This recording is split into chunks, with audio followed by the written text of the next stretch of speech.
They broke in just before midnight. 2 men, ski masks, boots like thunder across the floorboards.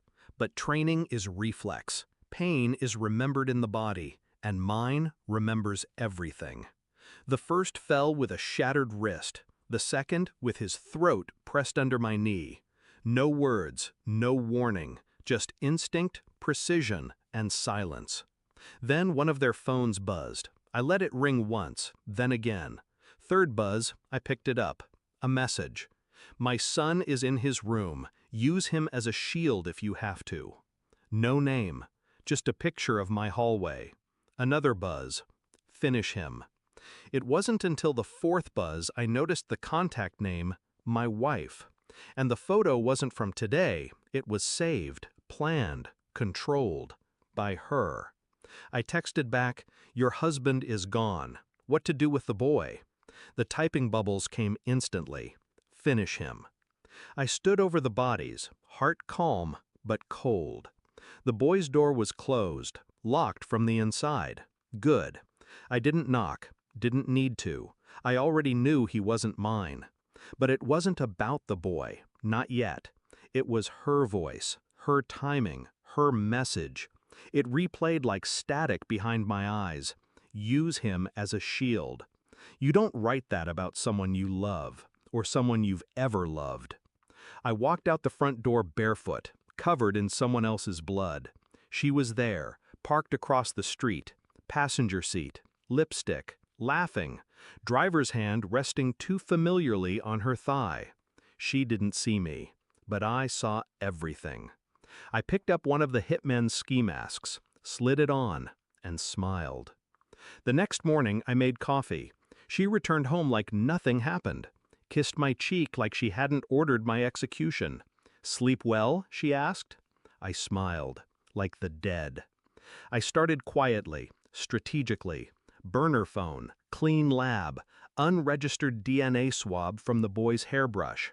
Every day I played the part. Breakfast, small talk, sex. Every night I stared at the ceiling while she lay beside me, mouth slightly open, dreaming of someone else's hands. The boy, he didn't deserve any of it. But she did. I traced the calls, the payments, the trail. She'd been meeting the same man every Thursday for 9 months. They called each other Angel in text messages. He called her by my name in bed. I watched the footage. No reaction, no rage, only calculation. The DNA results came in on a rainy Tuesday, the kind of day that makes the world feel too quiet. 0% paternity match. Not surprising, still final. I printed it, folded it neatly, slid it into a white envelope. That night at dinner, I passed it to her across the table. She didn't open it at first. She just stared at me, like she already knew. She did. But when her hands opened it, her face still cracked. She scanned the page, lips parting, eyes stinging. Then, she looked up. "I can explain." I tilted my head. I didn't ask for one. She followed me into the garage, barefoot and desperate. "You don't understand. He's dangerous. He said he'd kill me if I didn't." I turned, slowly. "You hired him," I said, "not the other way around." The blood drained from her face. "How?" I showed her the video, her voice, her payment, her plan. "I wanted out. I wanted something different," she whispered.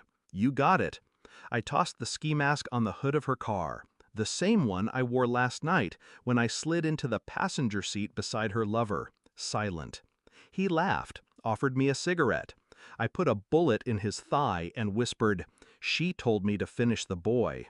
I'll start with you." I left him bleeding in the dirt, didn't even take the gun. Now she looked at me like a ghost. Maybe I was. "Where's Jacob?" she whispered, breath hitching. "Safe. But he's not mine. He's yours. Raise him right." I stepped back, watching her fall to her knees. "And pray he never becomes me." She didn't follow me when I walked out. Not that time. The storm outside had passed, but something colder remained in the air. Freedom. Not the joyful kind, the kind carved out of betrayal and rebuilt with resolve. I didn't take much, just a duffel bag, keys, and the folder. The boy would have what he needed. He wouldn't remember my face in 5 years. Good. I wasn't his father. I was just the last lesson she'd learn the hard way. I drove past the edge of town, past the silence, past the lie we used to call home. And as the sun rose behind me, I burned the ski mask in the passenger seat. Not to forget, but to remember. I wore it to show her I could become exactly what she made.